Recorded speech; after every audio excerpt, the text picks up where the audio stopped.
October 17th, Saint Margaret Mary Alacoque, Virgin and Apostle of the Sacred Heart. Saint Margaret Mary was born on July 22nd in the year 1647 in Burgundy, France. During her infancy, she showed a wonderfully sensitive revulsion to the very idea of sin, and while still a young child, always recited the entire rosary every day. She lost her father at the age of 8 years, and her mother placed her with the poor Clares. She was often sick, and for 4 years was bedridden with rheumatic fever, losing almost entirely the use of her members. She made a vow to Our Lady to become one of her daughters if she cured her, and she was suddenly entirely well. She was of joyful temperament, and her heart became easily attached to human affections. God began her purification when the charge of her mother's house was given to relatives who proceeded to treat her and her mother almost like servants. Margaret Mary turned to God for strength and consolation when she was accused of various crimes she had not committed. In short, the Saint of the Sacred Heart learned to suffer for Christ with patience what innocents can suffer in such situations. Margaret did not receive confirmation until she was 22. But once she was fortified by the sacrament, she bravely confronted and decisively overcame her family's remaining opposition to her religious vocation. In 1671, she entered the Order of the Visitation of Mary at Paray-le-Monial and was professed the following year. She followed all the practices of the monastery in perfect obedience, spending as much time as she could in the chapel with our Lord.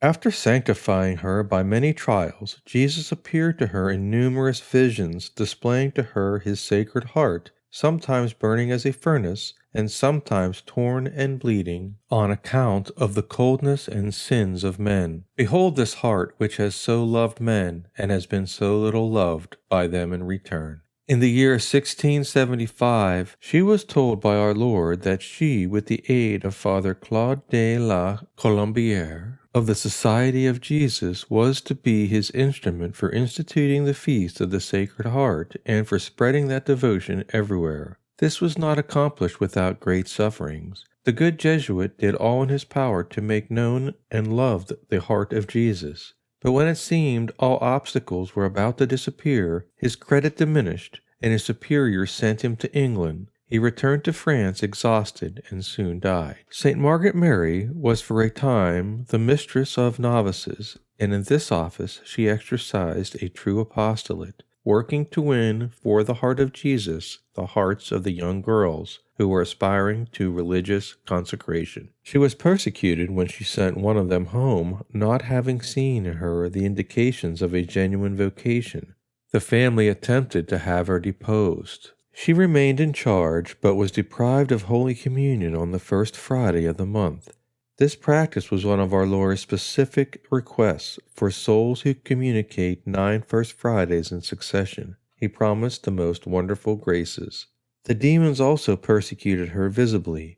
Nonetheless, her entire community was finally won over to the devotion of the Divine Heart. Saint Margaret Mary died at the age of 42 years on October 17th in the year 1690, and everywhere was heard in the city, "The saint is dead, the saint is dead." She was beatified in the year 1864 by Pope Pius IX and canonized in 1920 by Pope Benedict XV.